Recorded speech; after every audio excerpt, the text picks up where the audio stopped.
वहीं भाजपा चुनाव समिति की बैठक आज शाम 6 बजे प्रदेश कार्यालय में होगी बैठक। प्रदेश प्रभारी ओम माथुर लेंगे बैठक। मुख्यमंत्री विष्णुदेव साय भी रहेंगे मौजूद।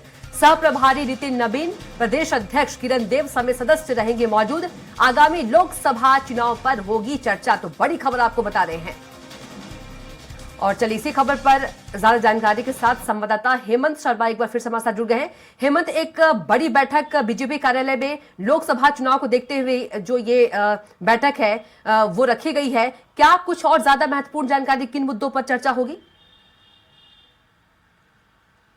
देखिए, विधानसभा चुनाव में जिस तरीके से रणनीति बीजेपी ने बनाई थी, उसी रणनीति के तहत लोकसभा चुनाव में भी काम किया जा रहा है और लगातार बैठकें लोकसभा चुनाव को लेकर हो रही है। साथ ही साथ 11 जो लोकसभा सीटें हैं छत्तीसगढ़ में, वहां पर किस तरीके से प्रत्याशी उतारा जाए, किस तरीके से चेहरा प्रत्याशियों का हो, क्राइटेरिया किस तरीके से यहाँ पर रखा जाए प्रत्याशियों को लेकर, वो तमाम बिंदुओं को लेकर लगातार चर्चा हो रही है। आज बीजेपी प्रदेश चुनाव समिति की काफी महत्वपूर्ण बैठक होगी। शाम 6 बजे प्रदेश कार्यालय कुशाभाऊ ठाकरे परिसर में बैठक आयोजित की गई है। प्रदेश प्रभारी ओम माथुर, मुख्यमंत्री विष्णुदेव साय, प्रदेश अध्यक्ष किरण सिंहदेव और तमाम जो समिति के सदस्य हैं वो इसमें रहेंगे।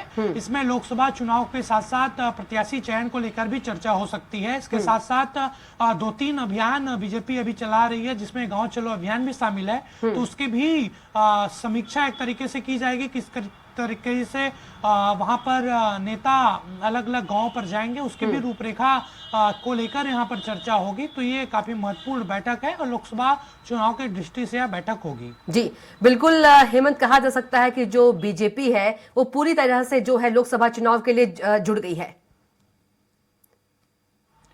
देखिए, निश्चित तौर पर विधानसभा चुनाव में एक बड़ी जीत बीजेपी को मिली। 54 सीटों के साथ सरकार बीजेपी ने बनाई थी छत्तीसगढ़ में और खासतौर पर उन इलाकों को लोकसभा चुनाव में फोकस किया जा रहा है जहां पर बीजेपी को विधानसभा चुनाव में हार मिली। खासतौर पर जांजगीर लोकसभा के 8 विधानसभा आते हैं। 8 विधानसभा में जो चुनाव हुए विधानसभा के, उस पर बीजेपी को हार मिली थी, तो उस इलाके में ज्यादा फोकस हो रहा है। इसके साथ साथ कोरबा, बस्तर, इन 2-3 ऐसी सीटें हैं पिछली बार बीजेपी को हार मिली थी, तो उन सीटों पर ज्यादा फोकस किया जा रहा है और कोशिश बीजेपी कही है कि इस बार इतिहास को बदला जाए और 11 की 11 सीटें बीजेपी जीत दर्ज करे। बिल्कुल हेमंत, तमाम जानकारी के लिए बहुत ही शुक्रिया और अभी आप बने रहेगा, एक और खबर पर आपसे महत्वपूर्ण जानकारी लेंगे।